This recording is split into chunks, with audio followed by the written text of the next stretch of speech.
Hello, welcome back to Dinks with Debt.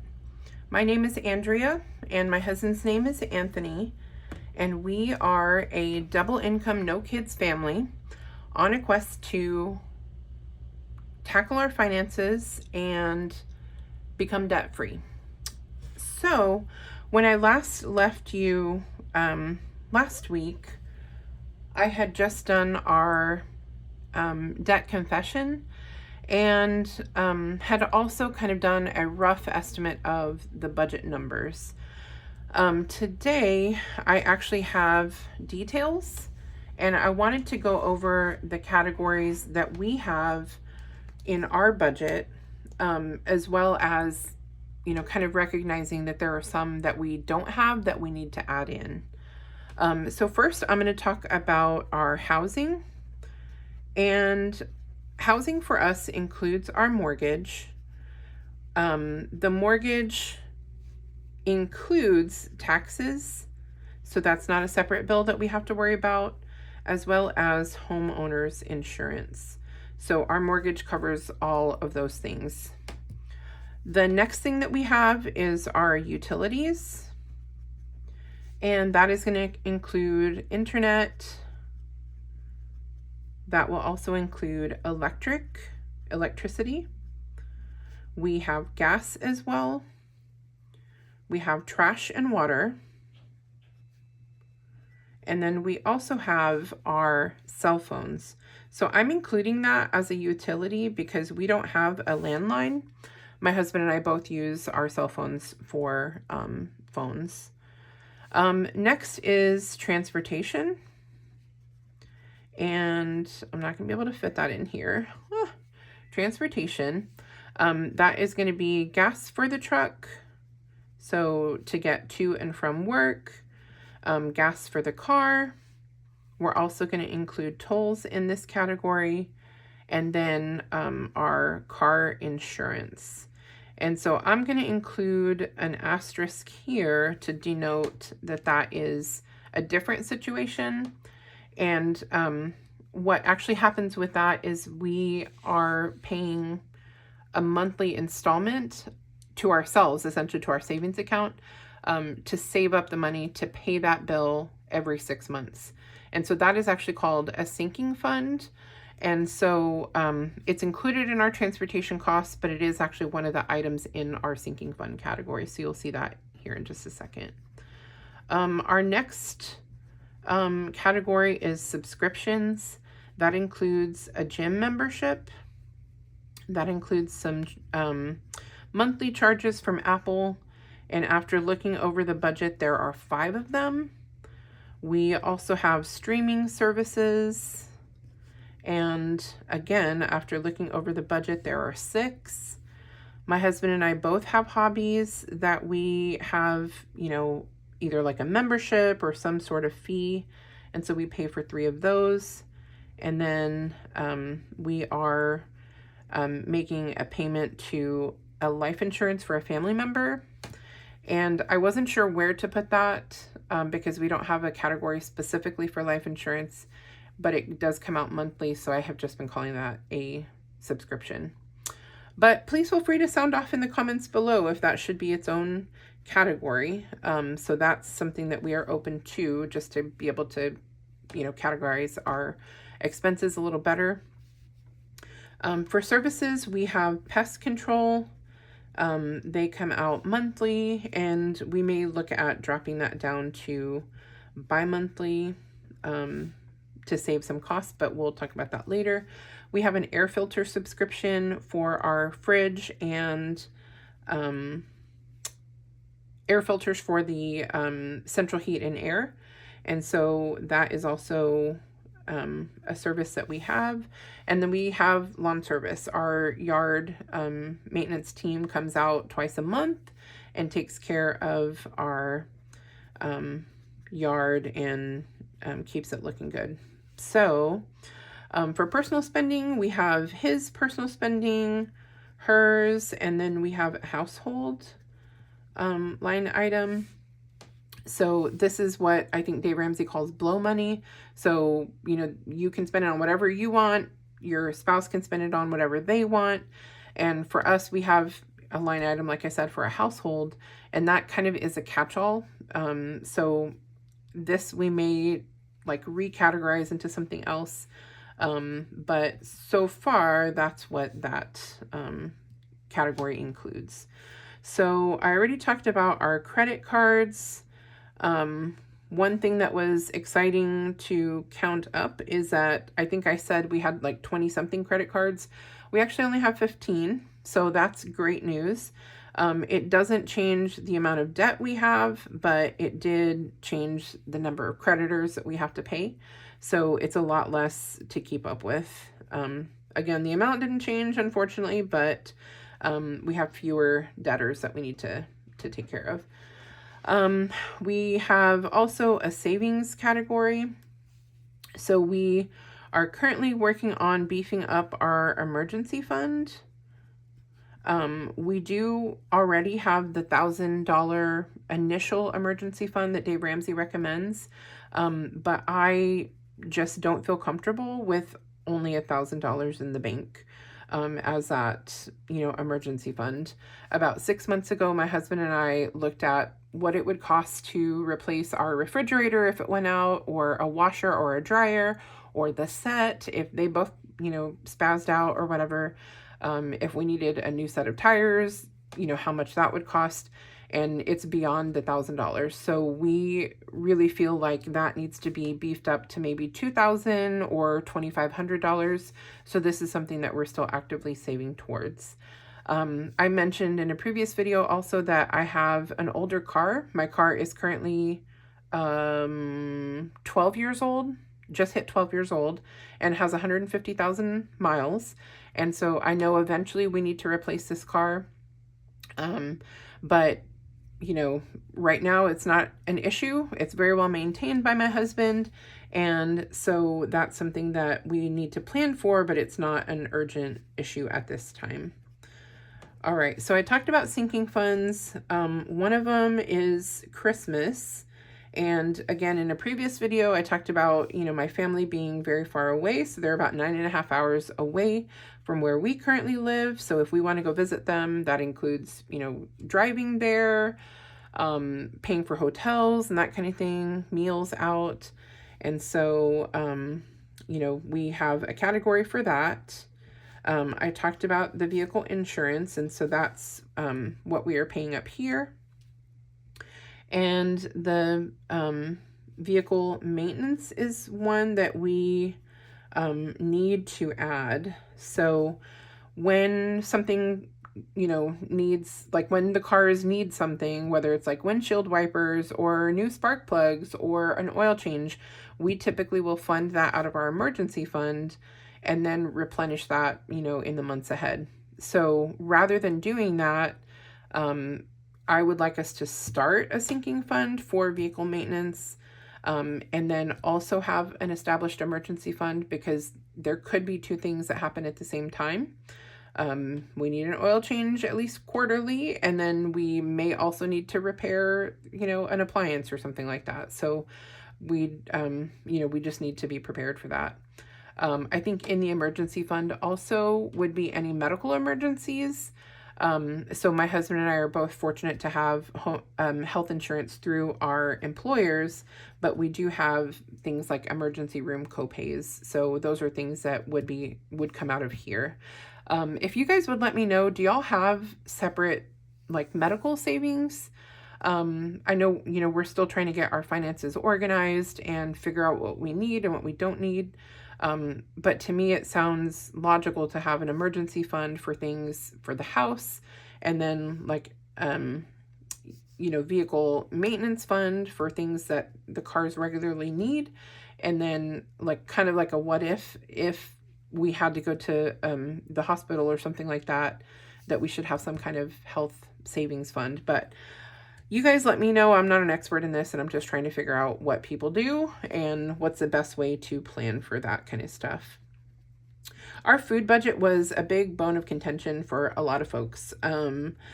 Not just you guys, but for me, as I was sitting down looking at the numbers, I was like, holy crap. Like I know families that have, half of our food budget. And you'll see on the next, page, whenever I actually write out the numbers, the groceries, we have an adequate grocery budget, but we also include things in our food budget like weekday lunches. So for me, that might be if I have to be at another campus, at another school during the day, and there's not a place for me to like heat up a lunch or, sit to enjoy my lunch or to, eat for a couple of minutes, then I might get something on my way from, my school to another school. So you'll see my lunch budget is different than my husband's. But my husband works in retail, and most of the time it is essential for him to get out of his store, for just mental health and general resting. So using that time to get off of his feet and, decompress a little bit before he, finishes out his shift with his team. And so the weekday lunches, unfortunately, I don't feel like that is something that we will be changing for him, because I do feel like it is a matter of just quality of life for him in his particular role. So the other thing that we do have is a line item for dining out. And I did mention, in the comments, I think somebody had commented and asking, if we were eating filet mignon for eating out, and that's not very far from the truth. We actually do tend to go more towards like steakhouses when we go out to eat, and we are very generous with our serving staff, because both of us have worked in the service industry in the past. And so we had been allocating a certain amount for dining out once a week. And when I was looking through the budget, we actually spend over that by about $15 every time that we go out to eat. And we weren't eating out once a week. We were eating out more like 3 to 4 times a week. So our food budget was just out of control. So that's something that we know is going to be on the chopping block this time around. For medical, we have allocated money for co-pays. So this would be going to the doctor, going to a specialist, going to a therapist. We also would have prescriptions in this category. And then if there were any over-the-counter medications, I might, add that into the grocery budget, but it would kind of later get allocated into our medical category. I did say that we didn't have a giving category, but I think what I'm going to do is start making this, establishing this as a category. I had one of our donations, so we give to a public radio station in our area, and I had listed that as a subscription, but it is actually a donation. We do get a tax, like a receipt at the end of the year for that. So I'm going to establish this as a giving category. Some people may have a faith community that they give a tithe to or a donation there. You may also have coworkers that are raising money for their kids, soccer team, or, to go on a trip or whatever. And so those would be things that would also end up here. Our last category is kind of an unplanned category, this nebulous what if. And it is actually just a $100 buffer. And so, we don't have several different categories like other people do. I've seen categories for like entertainment, maybe clothing, it could be celebrations or birthdays, life events, something like that. And so we don't have any of those categories right now. There really isn't money to go around to add those categories in, but I think in the future that may be something that we look at adding. So this is kind of where our money is, like when you look at the numbers and where things are going, these are the areas that we have in our monthly budget. So I'm going to move over to the numbers so that you all can see. This is kind of where we are right now. So we are the DINKs with debt, double income, no kids. And for January 2025, this is where we're starting from. So this is what we're trying to get a hold of. I did mention before that we had one income that was $4,979, and then we were expecting from the second income, I think I said $4,500. After looking at the average, the weekly average for my husband, we're going to just go ahead and account for 4,625. Now my husband has a different kind of situation where he gets paid weekly, but because he's in a retail environment, he also gets quarterly and annual bonuses, and so we haven't even dealt with that. I can't even wrap my brain around that at this moment. So we're just going to go off of his weekly income. So when we add those two things together, we end up with $9,604. And then we're going to add all this stuff up and we're going to subtract our total expenses and we'll come up with a number here. And that'll give us at least something to start figuring out what needs to get adjusted this month. So right now our mortgage is $1,700. Our internet is $71. Our electric is $187. Our gas for the home is $32. Our trash and water is currently $69. And then our cell phones are $242. The truck payment is $403. Car insurance, that's the sinking fund, is $245. The gas for the truck, again, there are 5 weeks in January. We've allocated $80 a week for my husband's truck, so that comes out to $400. The gas for my car, we actually only, I only need $40 to fill up, and so we have budgeted $200 for my car, and then again, the tolls, if we take the, convenience roads, we have allocated $200, so $40 a week. For prescriptions, we have $80. And then for our copays, we have budgeted $155. For his and her spending, so this is the blow money I was talking about, we have budgeted $100.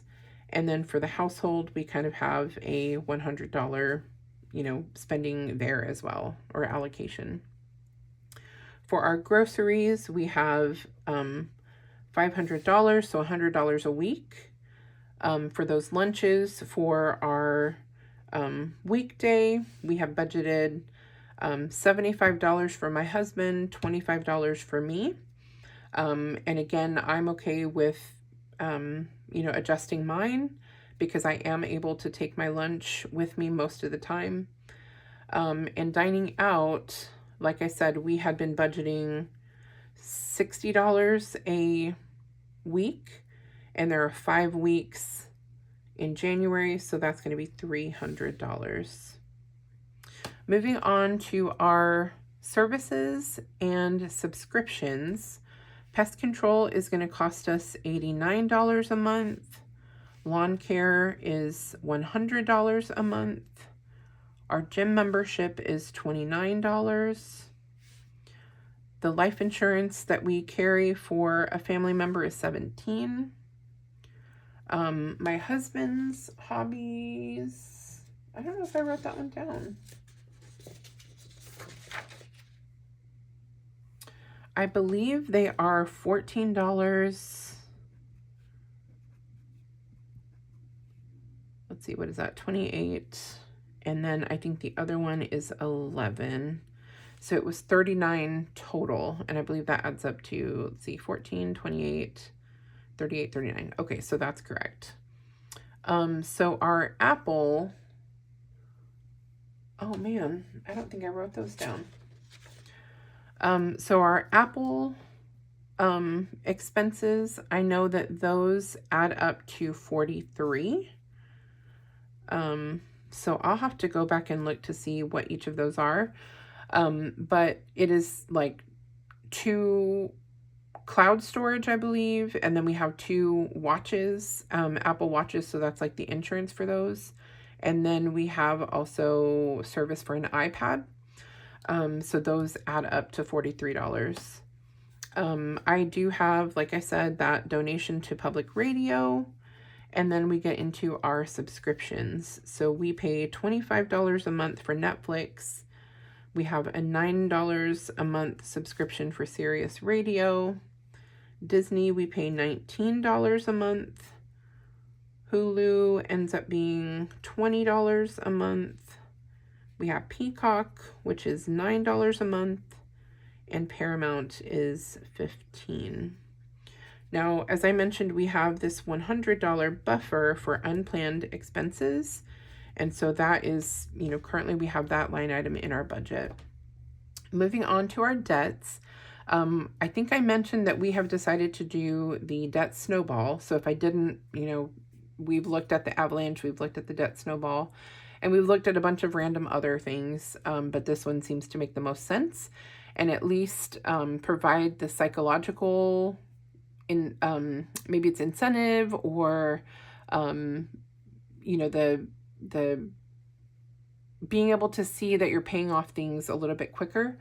So that's the benefit of the debt snowball. You basically pay off your smallest one, and then using the payment that you would have been making to that paid off card, you roll that into the next payment for the next smallest debt. So once we get the discount tire paid off, then that money that we would have been paying every month would go to the MasterCard. And again, when we pay the MasterCard off, what we would have been paying for discount tire and the MasterCard would then get rolled into the Apple Card, and we'd pay that off. So you can kind of see as you kind of tick off all these different debts, your monthly payment doesn't change per se. But what you would have been paying towards those other cards just gets bundled and paid towards the next lowest debt. And so it really does have the potential to, increase quite quickly if you're making good progress and staying true to what you have allocated in your budget. So for us, the discount tire payment this month is going to be $64. The MasterCard, which was the Sears account, is $53. The Apple Card is $71. The Chase card is $83. The Citi card is $71. The Home Depot is $122. The JCPenney card is $139. The Bank of America is $117. The Target card has a $116 payment. The Sam's card has $144. The second Barclays card has $188 of a payment. Amazon has a $221 payment. The first Barclays card has a $276 payment. The Wells Fargo second Wells Fargo card has a $643 payment. And the first Wells Fargo card has a $688 payment. We are not including the student loan into the debt snowball at this time. The priority for us right now is going to be to knock out our credit card debt. And so while we do have a balance for the student loan, I'm not disclosing that, and we're not talking about that one so much.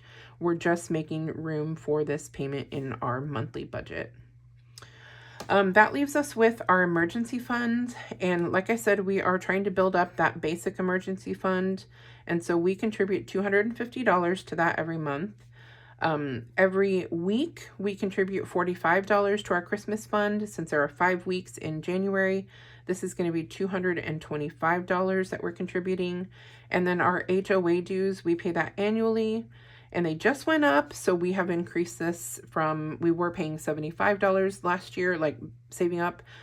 We just had to increase this to 90 so that we will have enough money next January to pay our HOA dues.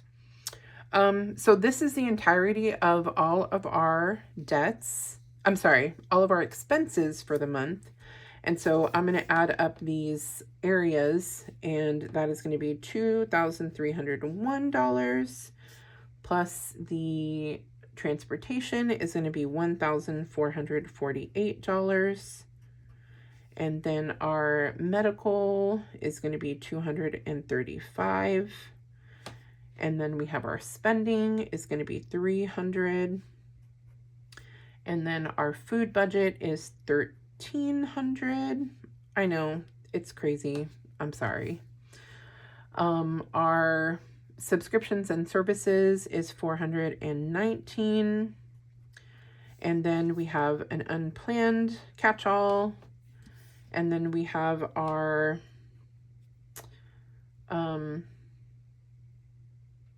what is this? Debts. Our consumer debts and student loan payment is $3,138. And then we also have our emergency fund or savings, and that's $565. So when you add all of those categories up, we end up with a total of $9,806. So if you remember from the previous video, we were only looking at a deficit of like 76 bucks. But adding this in, we're looking at that minus $9,806, and that's going to give us a negative $202. And so, you know, it is unfortunate. It is unfortunate that we're in this situation, but it's something that we did to ourselves. We're not looking for, you know, sympathy or, you know, I don't know. We're not trying to be like, woe is me. We have done this, have amassed this kind of credit card debt by just being lazy and undisciplined and not paying attention and not really having goals for what we want to do with our finances. Both my husband and I know we are very privileged to have an income of, you know, almost $10,000 on a monthly basis, and we are just squandering it away. So I think we've received the wake-up call that we needed to get this under control and figure out how we can adjust things to start moving in the right direction. To make up this deficit, obviously, we are going to be making some changes. I know a lot of folks out there have suggested that we look at our cell phone. This includes, I don't know if I mentioned that before, but this includes two like personal lines and then a work line for myself. And then we have other things on there like tablets and a laptop and different things. And I know we've paid several things off, but I believe this includes a payment for at least one or two devices. The subscriptions and stuff, that's like insurance, or not subscriptions. I think this was, yeah, I think I called it subscriptions. These were things like storage and insurance for devices. So anyway, we do need to look at the cell phone bill and figure out what we're paying for, like what exactly we're paying for, how we can cut back on that, if at all. And if we don't have a contract or something like that, then maybe we can look into something like Mint Mobile. I know several people have suggested that in my real life, and then also online I've seen several debt-free folks singing their praises. So the cell phone is something that we're going to be looking into. Again, you know, I keep seeing all those commercials about like, you know, call your insurance company and, you know, get a new rate or get, you know, save all this money. This pays for 3 vehicles, for full coverage essentially on all 3 vehicles that we own. And, you know, so if it could include, our, you know, a rate, decrease or something like that, that would be great. So, you know, that's a matter of like picking up the phone and calling somebody and saying, hey, what can you do for me? Again, we've been super lazy about this, so we have just been letting things renew and not asking the question whether or not they could give us a better rate. So we're going to do that as well. I don't think there's anything in our medical that we could cut out, but you know, this definitely, I mean, is a question. I'm hesitant to cut those out because it's like we aren't going out to do like a bunch of movies or, you know, going out to bars or, you know, dance halls or different things that, you know, people in our life situation do. We mostly do like streaming at home, so that's what you can see there, and we mostly see entertainment as dining out. So that does need to change, but I'm hesitant to take away the personal spending money, and have it feel too restrictive. And then I know that's something I would be able to deal with or adjust with a lower amount. I don't know what my husband's, you know, stance on that is, so we'll have that discussion tomorrow and see if this is something we can decrease. But for sure, I know this will be something, our food budget, that we can talk about and adjust. So somebody mentioned, you know, going out once a month for dining out. And right now that is just like such a foreign concept to me because, like I said, we see dining out as like entertainment for us, and it's something that we really enjoy. The lunches, I'm pretty sure that's something that I can adjust at least the amount that I'm allocated. And our grocery budget, I feel like that $100 a week is adequate. So I know there are people that will do beans and rice and all that kind of stuff, but I feel like we're going to be making some changes in this area. So if we could cut it in half, that would be great. And it's a start. So I'm just hesitant to change too many things and then either it be too restrictive that we don't stick to it and then we just get back into our old habits, or I'm pushing something and my husband isn't on board. We just haven't had that conversation yet. So I am going to see, as far as our subscriptions and services, I am going to see if we could cut this pest control down to like every other month or maybe once a quarter. I'm pretty sure they come once a month. So, and that's why we had, you know, written down that $89 a month. The gym membership also is something we actually have talked about canceling because we use it so infrequently. You know, it doesn't make sense to be paying a gym membership if you're not using it. Excuse me. So we've talked about canceling that gym membership and doing what we can do at home, or, you know, finding something that's closer to home and cheaper so that we are actually more inclined to use that gym membership. The hobbies, I don't know that any of those will change. Those are, you know, kind of some things that enrich our lives. And, you know, we don't have children and other things. So these are kind of, you know, some other entertainment that we have. So the Apple charges, again, those are things that we'll look at and see if there's any way that any of those can come down or get removed. We just haven't done any looking at our bills to see if things are essential or if they could be changed or reduced. The donation I won't be changing, but I know that we could make some changes here in our subscriptions. We don't need all of those subscriptions, and I feel like we got several of them, like maybe Peacock and Paramount, maybe Hulu. I'm not sure, but I know for sure those two, we got those for football season. And so now that football season is coming to a close, we may not necessarily need to continue those. So we can definitely look at those and then, you know, talk about these other ones as well.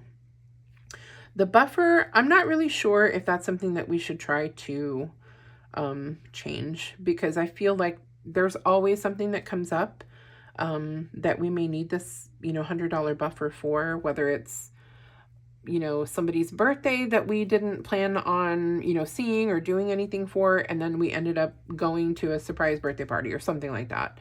Or, somebody comes in from out of town and we end up going out to eat with them or something. There's always something that comes up. So I like to have that buffer in the account.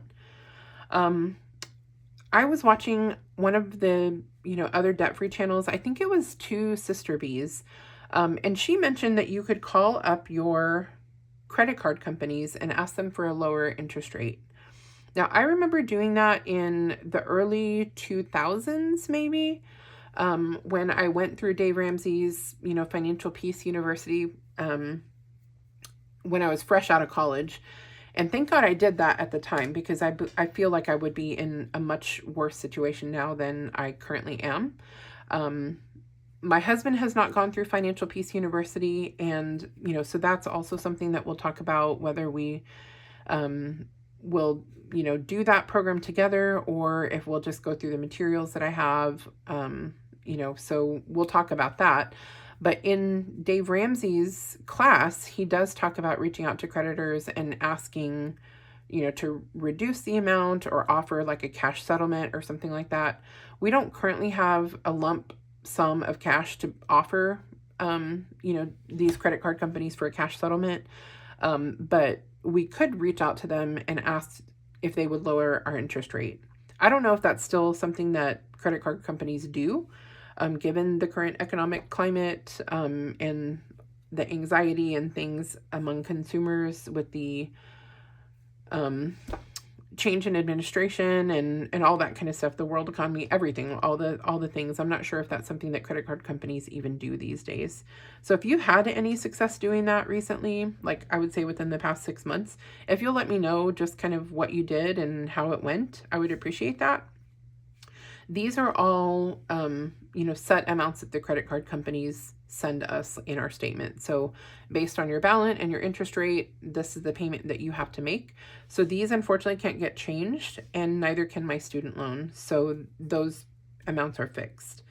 The emergency funds, we're going to have to look at, maybe the Christmas fund. Maybe we could knock that down to $200 a month. But when we look at, when I looked at December, the kids that we buy for very few children now. All of our nieces and nephews are getting older. And so we only buy presents for kids that are under 18 in our family. So we only had a handful, I would say like 4 kids that we had to purchase for this year. And the amount that we had saved and spent for Christmas was actually traveling to visit my family. So I feel like we need all of that money. So cutting it down $25 a month won't be so drastic that I think it'll hurt us in the end.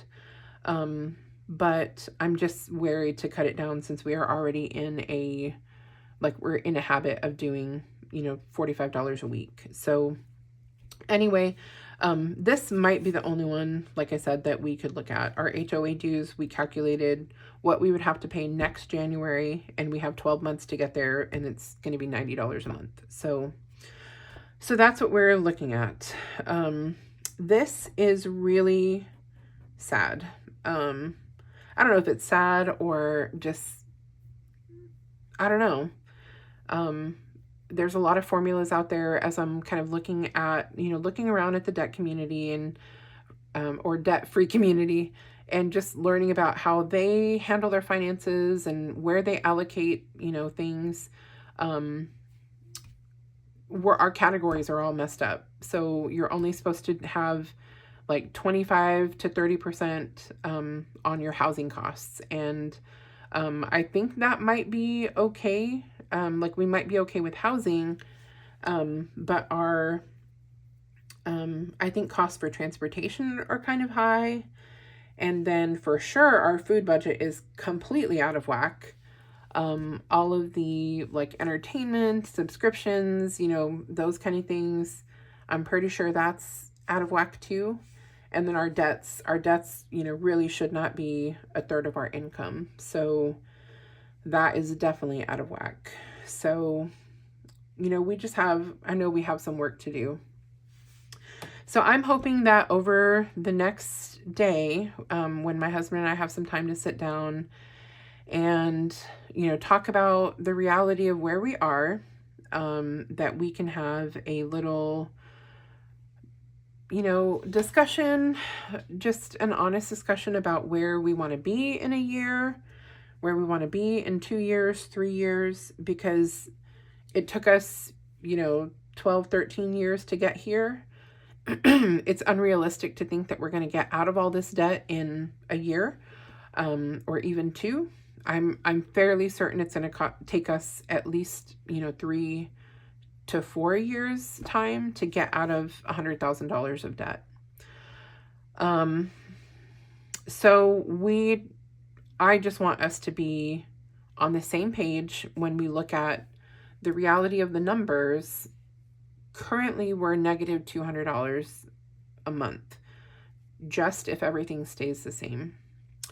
And like I said, I think in the last video, I know that there were some charges that were made on some of these cards that aren't going to show up until February's budget. So this debt payment actually may be higher next month. So we'll be further negative at the end of the month. So, you know, we just really have to make some decisions and commit to it, because at this point, you know, we will be living off of credit cards, and it's not sustainable. I think we have kind of bore that out, that it's not a sustainable financial plan. So we just need to get going. We need to get, I guess, angry, the way Dave Ramsey says. You need to get pissed off about all of your money leaving your house every month. Once I think the shock and embarrassment, I think that's more of it, wears off, then we'll be able to get resolute about what we're doing, and you know, be really committed to what it is that we decide to do. So this is where we are. Currently, just looking at where, you know, the numbers and things like that, we will be negative $202 at the end of January. So, you know, obviously that's going to have to come out of somewhere.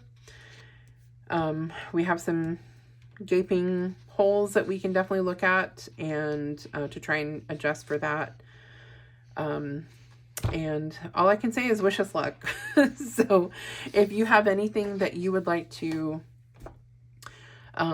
you know, maybe send us some encouragement, or send us your story about how you got yourself out of debt. Did you have an even worse situation than us? And it's okay if you didn't. If you just want to say, like, yeah, you need to get your shit together, that's okay too. Tough love is sometimes needed. If you would like to share this video with somebody that may be in the same boat as us, maybe they won't feel as alone. And then if you learned anything, even if it is that, you know, budget ratios should not be so out of whack, you can give our video a like. But I appreciate all of the subscribers that have returned to watch our videos and learn a little bit more about us. And for anybody that's new, thank you for stopping by, and I hope that you would consider subscribing to follow our journey as we dig ourselves out of this stupid debt.